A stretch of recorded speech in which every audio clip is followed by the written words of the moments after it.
Shalom à tous et à toutes. Alors aujourd'hui nous allons parler de l'interdiction de payer un employé en retard. Ephraim, à l'occasion de la Brit Mila de son fils, loue une salle et engage plusieurs serveurs. Alors parmi ces serveurs, il engage sa nièce, un voisin à lui qui est dans la nécessité, qui a besoin d'argent, et aussi un enfant mineur, un garçon de 11 ans.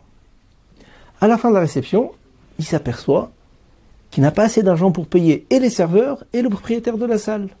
Il est très embêté parce qu'il sait que d'après la Torah, on est obligé de payer un employé le jour même où il finit son travail. Alors il se demande, est-ce qu'il y aurait priorité à donner à quelques-uns des employés? Et aussi il se demande, est-ce que cette halakha est valable aussi pour la location de la salle? Alors il faut savoir que, d'après la Torah, l'interdiction de payer en retard s'applique aussi bien pour l'engagement, lorsqu'on engage un employé, que lorsqu'on loue un objet. D'après la Torah, on est obligé de payer le jour où le travail ou la location se termine. Et ça, la Gemara, Baba Metzia Kof Yud Aleph, l'apprend de deux psukim. Beyomot iten sraro, tu paieras le journalier le jour même. Deuxième pasuk, Altalin, Paulat Sachir at Boker, ne garde pas le salaire d'un journalier chez toi pendant la nuit. Et l'Agma nous dit, le premier pasuk, c'est pour un employé qui finit de travailler en journée. On aura jusqu'au coucher du soleil pour le payer.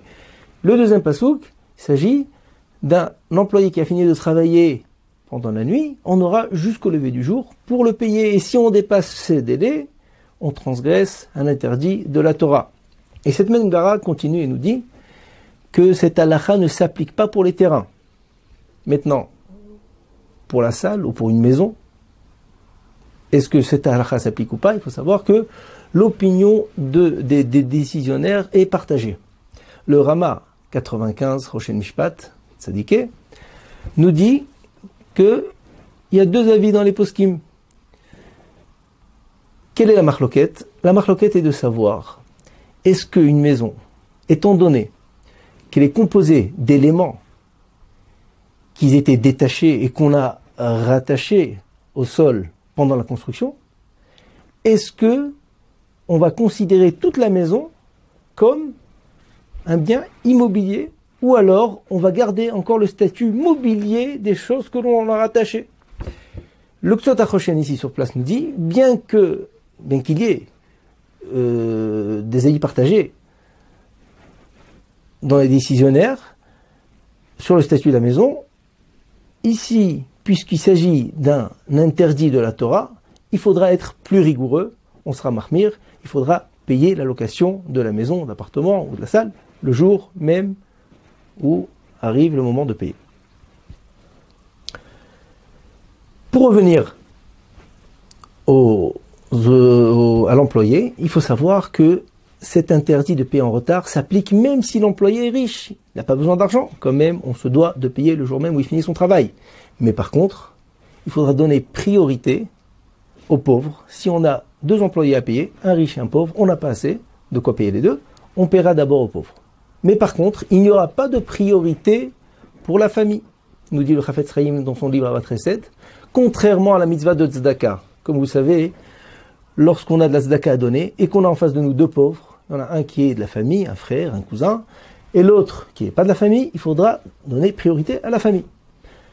La raison de ces différences entre la mitzvah de tzedaka et payer un employé, c'est que l'argent qu'on doit à l'employé, l'argent lui appartient, alors que la tzedaka qu'on donne aux pauvres, cette tzedaka, cet argent nous appartient à nous, on peut en faire ce que bon nous semble. Donc on doit priorité à la famille.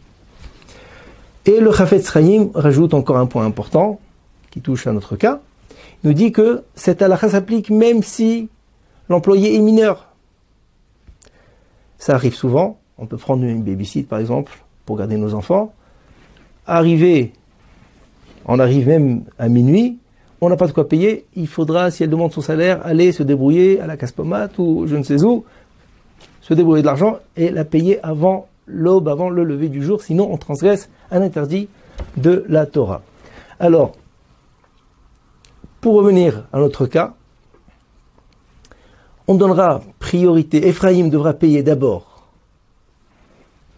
l'employé qui est pauvre, son voisin, et après, les autres employés, peu importe s'ils sont mineurs ou s'ils sont de la famille ou pas. Et il laissera en dernier le propriétaire de la salle, puisque les avis des décisionnaires sont partagés quant au statut de la maison, ou aussi le statut d'une salle vis-à-vis de cette halakha-là, est-ce que cette halakha s'applique ou pas. Et laissez-moi vous dire, en conclusion, juste un petit conseil, si vous ne disposez pas de l'argent pour payer l'employé, ou alors ne l'engagez pas, ou alors il faut lui dire clairement, écoute, je ne pourrai pas te payer à l'heure, je ne pourrai te payer que dans une semaine ou deux, s'il est d'accord, alors il n'y a aucun problème, et on ne transgressera pas aucun interdit. Kol Touv, et à bientôt.